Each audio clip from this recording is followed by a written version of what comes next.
¿Qué tal? Muy buenas tardes, amigas y amigos leoneses. Señor licenciado Juan Manuel Oliva Ramírez, gobernador del Estado de Guanajuato, muchas gracias por su hospitalidad, sus palabras.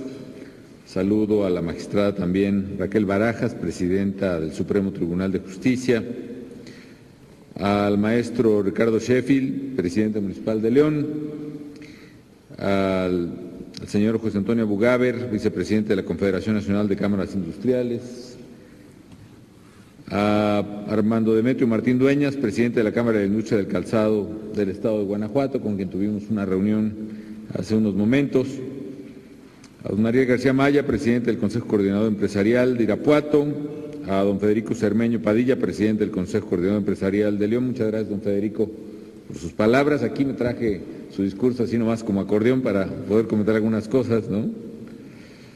Al arquitecto Ismael Pérez Ordaz, representante de los empresarios de Celaya también, a don Alejandro Arena Torreslanda, presidente del Grupo Arriba, al señor Juan Carlos Muñoz Márquez, presidente de la Cámara Nacional de Autotransporte de Carga, a todos los legisladores aquí presentes, alcaldes también, alcaldesa de Celaya también, buenas tardes a todos ustedes, amigas y amigos guanajuatenses, me da muchísimo gusto saludarles. Pues caray, qué fortuna y qué bueno, ya ahora sí que ya nos tocaba venir a León, todavía cuando vi ayer la agenda de la gira, que íbamos a estar en Irapuato y que esta comida incluso iba a ser por ahí, dije, bueno, pues ya que ahora vamos a ir a León, ¿no? Ya la debemos desde hace un buen rato y qué bueno que se me hizo el poder estar aquí esta tarde con ustedes.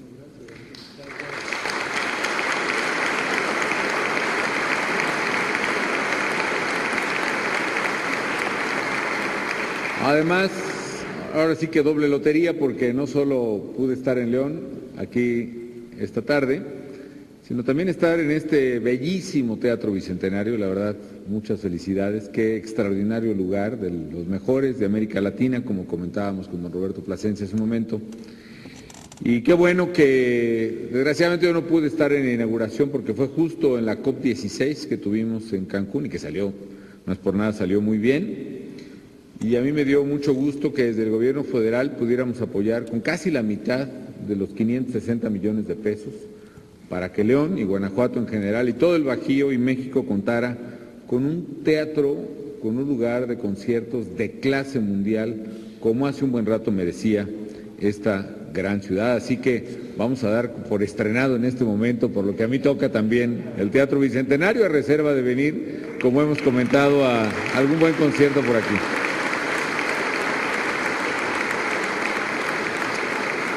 Voy a comentar rápidamente algunas cosas nacionales y si puedo, pues voy a tratar de referirme a algunas de las cosas que mencionó don Federico Cermeño muy rápidamente, no a todas y me disculpo de antemano, pero primero es un poco acerca del comportamiento de la economía mexicana que sé que preocupa a ustedes de una manera importante.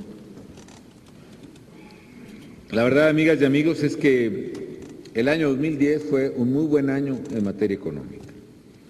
Yo insisto en decir, vale la pena recordar que al principio del año se pensaba que íbamos a crecer más o menos 2,5 o 3% y cerramos el año creciendo 5,5%, es decir, el doble de lo que se estaba anticipando originalmente. Se dice rápido, pero es la tasa de crecimiento económico de México más alta en los últimos 10 años y la tercera tasa de crecimiento económico más alta, la tercera más alta en 29 años en la vida del país. Eso fue muy bueno porque además se generaron muchos empleos en el sector formal, no es solo informalidad, considerando los empleos netos, es decir, de todas las altas que hay en el Seguro Social, que fueron más de 1 millón, se le restan todas las bajas por renuncias, liquidaciones, etcétera, y considerando solo los empleos formales, es decir, pagada la cuota obrero patronal al Seguro Social y al ISSSTE, el año pasado se generaron 852,000 nuevos empleos, que también se dice fácil, pero es la cifra más alta que se tenga registro en la historia de México, en el empleo formal. De cual manera que fue un muy buen año. La actividad industrial creció más del 6% respecto a la actividad del año previo, de 2009. Hubo desde luego una un crecimiento muy importante. En enero de este año, acaba de salir el dato ayer, por cierto, de producción industrial, se esperaba más o menos un 5% de producción industrial, 4.8%, volvió a crecer 6.6% la actividad industrial en enero, arrancó muy fuerte, particularmente en un sector que estaba todavía muy aletargado, sigue todavía, pero hay que acelerarlo, que es el sector de la construcción, así que sigue habiendo buenas noticias. Ya hasta febrero, por ejemplo, porque yo sigo monitoreando la generación de empleo, tenemos 120,000 empleos nuevos en el país en lo que va del año. También en 2010 alcanzamos un monto histórico de exportaciones, la cifra récord cercana a los 300,000 millones de dólares, 30% más que en 2009. Algunos rubros, por ejemplo, automotriz, del cual se beneficia una parte de la industria guanajuatense, creció más del 50%, tanto la producción como la exportación. Contamos además, amigos, con un entorno económico favorable, y eso ha sido gracias a la disciplina que todos los mexicanos nos hemos dado en ese sentido. Saludo también al alcalde de Irapuato, aquí presente, y bueno, a todos los alcaldes, seguramente hay mucho más aquí, pero los saludo con afecto, ¿no? Y esto ha sido importante. Miren, yo les platico que a finales del 2009, cuando habíamos pasado la crisis, la verdad fue un momento muy difícil para México. Yo recuerdo que iba con el entonces secretario de Hacienda, Agustín Carstens, a las reuniones del G20 y se estaba hablando de una discusión en ese año, ¿no? Que si era tiempo, que si había que seguir con las políticas expansionistas de crecimiento del gasto del gobierno, de relajamiento fiscal, de crecimiento monetario, o era el momento de diseñar una estrategia de ajuste y de corrección, lo que se llama una estrategia de salida, un exit strategy, para poder evitar riesgos a las economías de los países. Y el consenso fue no, que había que seguirle metiéndole fuerte al gasto público y al estímulo económico.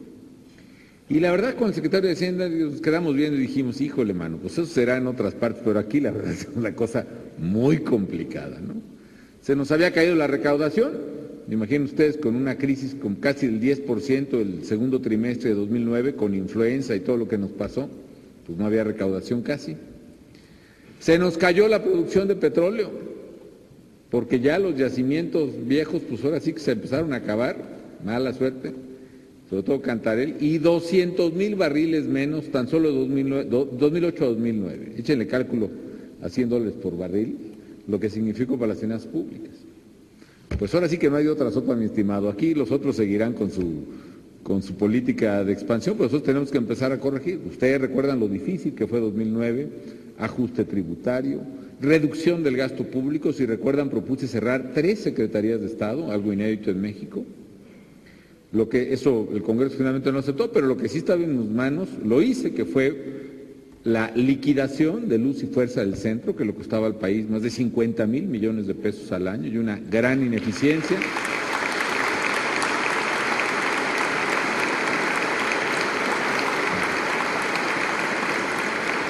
Entre paréntesis, por cierto, tan solo el número de contratos nuevos, sea por empresas que finalmente obtienen su contrato, por ejemplo, centros comerciales que tenían que estar con bombas, con máquinas de diésel generando electricidad porque no tenían servicio de luz y fuerza, conjuntos habitacionales que no se podían vender por falta de conexión. Tan solo en contrato de empresas grandes, chiquitas o domésticas, de que liquidamos Luz y Fuerza y tomó posesión CFE, hasta ahora se han hecho 430,000 nuevos contratos por parte de CFE en la zona de Luz y Fuerza. Entonces, imagínense, no solo que los costaba Luz y Fuerza, sino el cuello de botella económico que significaba esa empresa. En fin, fue un momento difícil, pero eso que hicimos, amigos, evitar que se nos fuera el déficit fiscal. Por ejemplo, el déficit fiscal en México es de menos de medio punto del PIB, y si se suma incluso la deuda de Pemex, es de menos de más o menos 2% del PIB. Contra la OCDE, por ejemplo, que en promedio tiene un déficit fiscal de casi 3%, Estados Unidos tiene más de 10% de déficit fiscal, la OECD tiene 7.6% en promedio, y las grandes economías, la verdad, están trastabillando muy fuerte por eso. Nuestra deuda pública en México es más o menos 30% del PIB. Para darles una idea, la de la OCDE es de 96%. Ahorita que estábamos viendo cuánto va a costar la reconstrucción de Japón, la deuda pública japonesa contra su PIB es de más del 100%. Y encima le van a tener que meter muchísimo más. Yo reitero mis condolencias por el pueblo japonés. Hemos ofrecido ayuda e incluso un equipo de mexicanos ya está en labores de rescate allá. Las reservas, ustedes recordarán, bueno, muy pocos porque aquí veo pura gente joven, ¿no? Bueno, ustedes recordarán las crisis que sufrió México, la del 88 y la del 76 y la del 82 y la del 94, en fin, todas esas. Pues tronándonos los dedos todos porque la cuenta era, no va a haber devaluación porque tenemos reservas para tantos meses de servicio de la deuda, ¿no? Que 6 meses, que 4 meses, y que total acaba tronando aquello, ¿no? Ahorita nosotros tenemos reservas para X meses de servicio de la deuda. Tenemos reservas externas para pagar más de 2 veces la totalidad de la deuda externa del gobierno federal, ¿no? Ayer se dio el dato, 122,000 millones de dólares, una cifra verdaderamente inédita y que mantiene a México muy, muy fuerte, ¿no? La inflación, con todo en el mundo, que hay una crisis de commodities ahorita, está subiendo petróleo, pero también los alimentos, los granos, en fin. Aún con eso, la inflación en México el mes pasado fue de 3.57%, que honestamente es de las más bajas que hemos tenido. En esta administración, por ejemplo, es la más baja en 7 sexenios, un promedio de 4%. Las tasas de interés también significativamente bajas. ¿Qué es lo que ha pasado en competitividad? Que a ustedes les preocupa, a mí me preocupa mucho también. La consultora, por ejemplo, A.T. Kearney, ubicó a nuestra economía del lugar número 16 que tenía, la subió a la 8ª más atractiva para la inversión. Hay otro estudio muy importante del Banco Mundial que se llama el índice de hacer negocios, digamos, el Doing Business Index, donde cuando yo entré a la presidencia México ocupaba el lugar número 73 y ahorita ya ocupa el lugar número 35, con lo cual hemos rebasado incluso a todos los países de América Latina, incluyendo Brasil, y a todos los BRICS, incluyendo China e India. Otros, el índice de competitividad manufacturera de Deloitte, que se empezó a publicar para este año, México se ubicó como el 7º país más competitivo en todo el mundo para producir manufacturas. Y finalmente otros 2 que les cito. AlixPartners señala que México es el país más competitivo en costos de producción para productos colocados en el mercado de Estados Unidos. Incluso, por ejemplo, hemos medido el costo de un refrigerador producido en China contra un refrigerador producido en México y colocados ambos en el mercado de Estados Unidos, y sumados los costos no solo laborales, sino de logística, transporte, etcétera, el refrigerador mexicano es 9% más barato que el chino ya en el mercado de Estados Unidos. Finalmente, el índice trimestral de confianza de comercio de HSBC. El índice de confianza ubicó a México en tercer lugar, solo por debajo de India y los Emiratos Árabes. Es un índice de confianza de comercio internacional. Entonces estamos trabajando fuerte por la competitividad. ¿Qué hemos hecho en materia de competitividad? 1, apoyamos a las pymes, a las pequeñas y medianas empresas. Los créditos que hemos dado a través del Fondo PYME, que garantiza los créditos que a su vez da la banca, llegaron a 240,000 millones de pesos el año pasado, hasta el año pasado, que es 5 veces más lo que se había hecho en la administración anterior. Se benefició a 300,000 empresas, algo inédito. También para las pymes empujamos el programa de compras de gobierno, que por primera vez nos propusimos hace 2 años que el gobierno le comprara a las pequeñas y medianas empresas hasta 17,000 millones de pesos, lo logramos. El año pasado nos propusimos que compraran 46,000 millones de pesos las dependencias de gobierno y llegamos incluso a 61,000 millones de pesos de compras a pequeñas y medianas empresas, con lo cual, la verdad, se ha podido dinamizar ese mercado en apoyo a las MIPYMES. Algo muy importante, la infraestructura que ya mencionaba el gobernador Oliva. Bueno, hoy inauguramos formalmente, nos atrasamos un poquito, el libramiento de Irapuato, nos atrasamos porque ya empezó a operar hace poco, pero como esas obras, digamos, hemos invertido en infraestructura para modernizar o construir 15,000 kilómetros de carreteras en el país. Para darles una idea, es más que todo lo que se hizo de carreteras durante todos los años 90 y más que lo que se ha hecho en carreteras en cualquier otra administración de gobierno. Aquí en Guanajuato hemos hecho importantes, me tocó inaugurar la Morelia-Salamanca, hicimos la modernización de la Irapuato-La Piedad, estamos, bueno, la de Querétaro, ¿qué es Querétaro-Salamanca, gobernador? Querétaro-Salamanca también modernización, estamos licitando ahorita la de Salamanca-León también, esperemos que se dé el fallo el próximo mes, en fin, estamos invirtiendo muy, muy fuerte. Vamos a seguir modernizando otras, la carretera Celaya-Salvatierra, la carretera Comonfort-San Miguel Allende, con lo cual habrá 4 carriles ya desde Celaya a San Miguel, el entronque Buenavista-Dolores, en fin. Otras cosas que estamos haciendo, una reforma regulatoria. El año pasado hicimos algo también que no se había hecho en México. Eliminamos 15,000 reglas, oficios, trámites. Es la primera vez, por cierto, que metemos a un esfuerzo de regulación a la Secretaría de Hacienda, que nadie le había tocado nunca, en fin, y vamos a seguir avanzando en ese sentido. No me extiendo mucho más, amigos, simplemente quiero darle alguna respuesta o algún comentario nada más, a reserva de que si ustedes tienen preguntas, con mucho gusto las contestamos, pero después de comer, ¿no? Porque yo sé que hay hambre en el salón.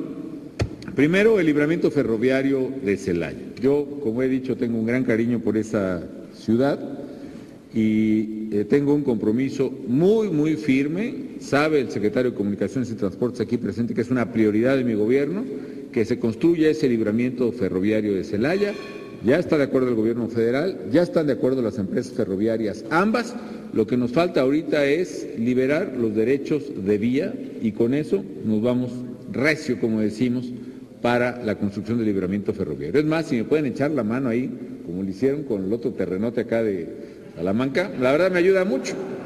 ¿Saben por qué? Porque nosotros tenemos una bronca ahí.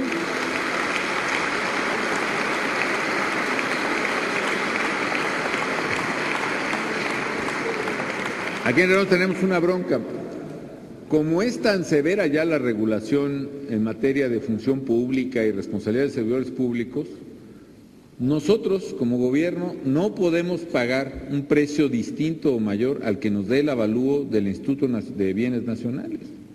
Si alguien no quiere vender, pues hay que expropiar y si se expropia, pues se amparan entonces es mejor, ojalá podamos conseguir esos terrenos, pero la verdad el gobierno cada vez nos atan más las manos en la posibilidad de ser mucho más veloces en muchas de las cosas importantes para México. Pero creo que si nos coordinamos, como ocurrió precisamente en el tema de la refinería, creo que podemos avanzar muchísimo. A mí me interesa el libramiento ferroviario, por supuesto. El segundo tema que mencionaba precisamente el señor Cermeño es el tema del terreno que consiguió Guanajuato, digo el gobernador y ustedes, porque sé que fue un trabajo de equipo para poder lanzar el proyecto de refinería. De todos modos está o se va a modernizar la refinería de Salamanca, eso no pierde, eso va a generar valor agregado para la región, pero ese terreno tiene un valor que yo creo que ahorita es incluso mayor al que se tuvo originalmente. Y me parece muy interesante lo que ustedes mencionan, el tema de los tecnoparques agrícolas. Es decir, la agricultura protegida es verdaderamente lo que se necesita. Ahorita en Sinaloa, por ejemplo, pues se perdieron las cosechas de maíz, ya afortunadamente alcanzamos a resembrar, ahora sí que por un pelito, si ha sido la helada una semana después, quién sabe si la libramos. Pero por ejemplo la agricultura protegida que hay en Sinaloa de hortalizas, como se perdió hortaliza a cielo abierto, que también se puede recuperar rápidamente, pues el precio de la hortaliza mejoró y quienes tienen agricultura protegida pues salieron ganando por partida doble, porque protegieron su cultivo, pero además ganaron en un mercado de mejor precio. La verdad esa es la alternativa para el campo. Gastamos menos agua, ya ven la carencia que hay en el Bajío. Yo, en resumen, mi gobierno ha apoyado mucho a agricultura protegida, hemos llegado a financiar hasta el 30% a fondo perdido agricultura protegida. No digo que sea el mejor mecanismo, yo creo que es mejor un esquema financiero que abarque más beneficiarios y siendo un negocio bastante rentable que pueda pagarse en condiciones razonables, Pero en cualquier caso, me interesa el proyecto. Me han platicado, Federico, que nos reunamos en la Ciudad de México, con mucho gusto lo hacemos, pero independientemente ya he platicado un poco con el gobernador de esta idea y por lo pronto, pues yo creo que hay que arrancar. Se va a necesitar infraestructura y ya para hacer la infraestructura de cabecera ya he autorizado 200 millones de pesos para empezar esas obras ahí en el terreno de la refinería.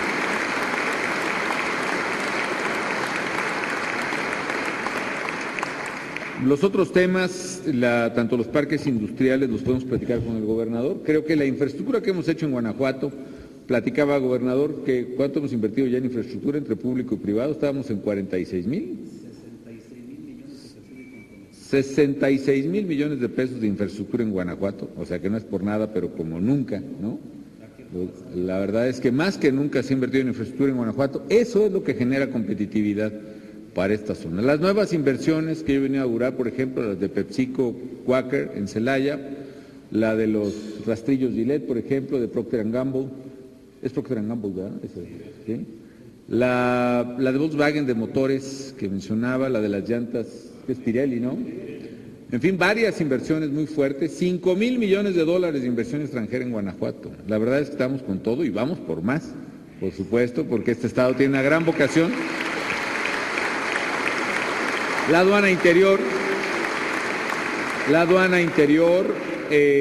los bachilleratos técnicos que se han hecho, son como 35, 40 bachilleratos, los nuevos centros universitarios, incluido el Politécnico que trajimos aquí a Guanajuato, es decir, la UNAM que empieza, en fin, ustedes dirán si hay cariño o no hay cariño por supuesto para Guanajuato, ¿no?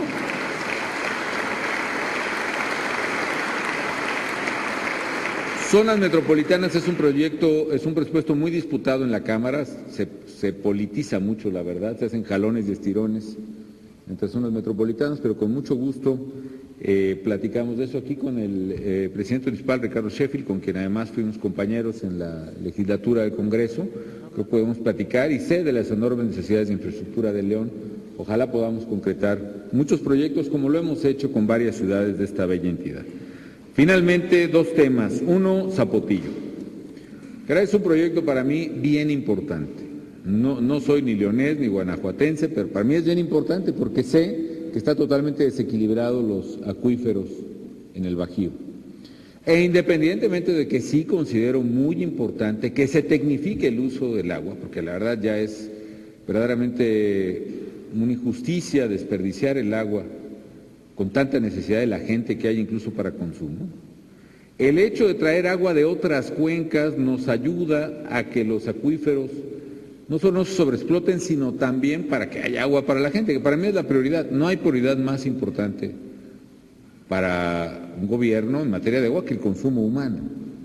Y de hecho Zapotillo le estuvimos busca y finalmente encontramos mecanismos financieros. Bueno, estamos echando, los que estamos financiando todo, una parte se va a pagar por los ayuntamientos, otra por el gobierno, otra por el usuario.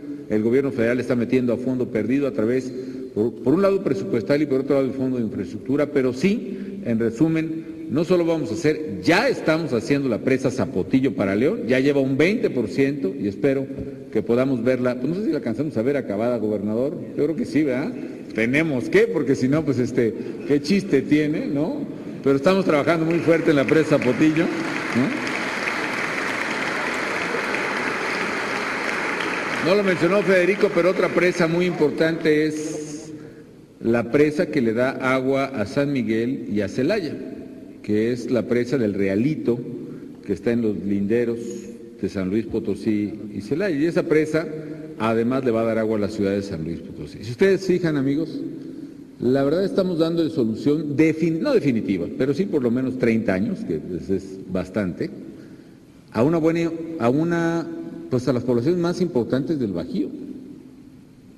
O sea, el acueducto 2, por ejemplo, de Querétaro, que ya lo inauguré, va a traer agua de esa que va e inunda el norte de Veracruz en tiempo de lluvias, va a traer agua del río Moctezuma, varios cientos de kilómetros hasta Querétaro, con lo cual resolvemos el problema del agua de la ciudad de Querétaro también por 30 años.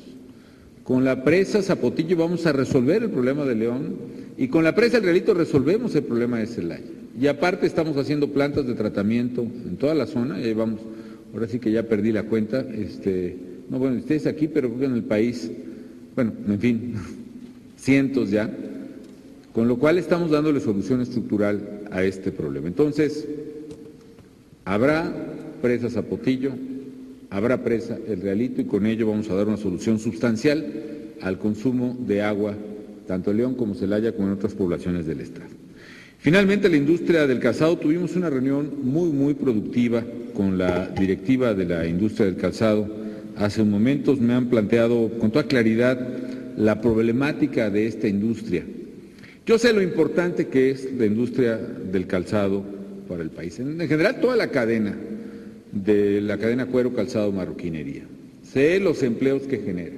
Sé lo que es vital para León y para otras poblaciones, pero especialmente para León esta industria. Así que tengo bien consciente ese tema.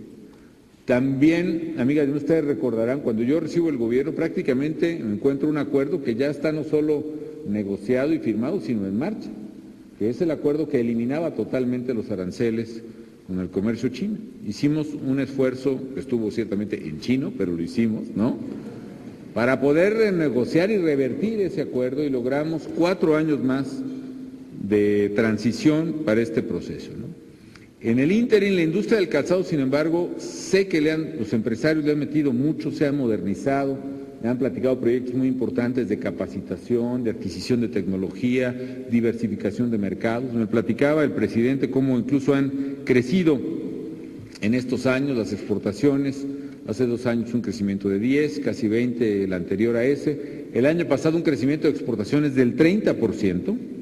Es más, la industria del calzado el año pasado, si la economía nacional creció 5.5%, pero la industria del calzado creció 8% el año pasado. Es una industria exitosa. Y he tomado debida nota de problemas que enfrenta la industria del calzado, que por supuesto vamos a abocarnos, como siempre, a trabajar con el sector para tratar de resolverlo. ¿Cuáles? Primero, un problema de subvaluación, la tranza que están haciendo muchos importadores. Ahora me lo habían platicado ya los textileros recientemente, Salomón Pressburger, y ahora los zapateros. Es el mismo problema, es decir, como cambian las reglas y se le da, en un esfuerzo, entre otros, de regulación, donde yo pienso eso, se le debe dar confianza más al declarante y al contribuyente que a la fiscalización gubernamental, tiene más peso lo que buscamos hacer, la transacción electrónica que demuestra el precio verdadero, pero mientras tanto se le da peso a la declaración, bajo protesta de decir verdad del importador o el declarante, como en las declaraciones fiscales, por ejemplo. Sin embargo, pues no me digan que se puede comprar pantalones de mezclilla o zapatos a un precio de 0, ¿no?, incluyendo, como decía algún industrial, incluyendo el costo de introducción, el costo de flete, ¿no?, el cual es absurdo. Ahí tenemos que corregir ese sistema, quizá a través de precios de referencia u otro mecanismo que nos acelere la transición hacia la corroboración electrónica del dinero.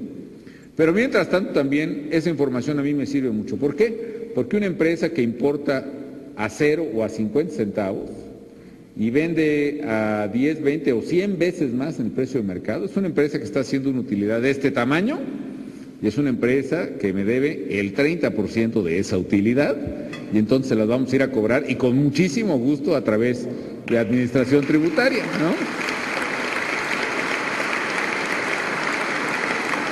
Y la otra es,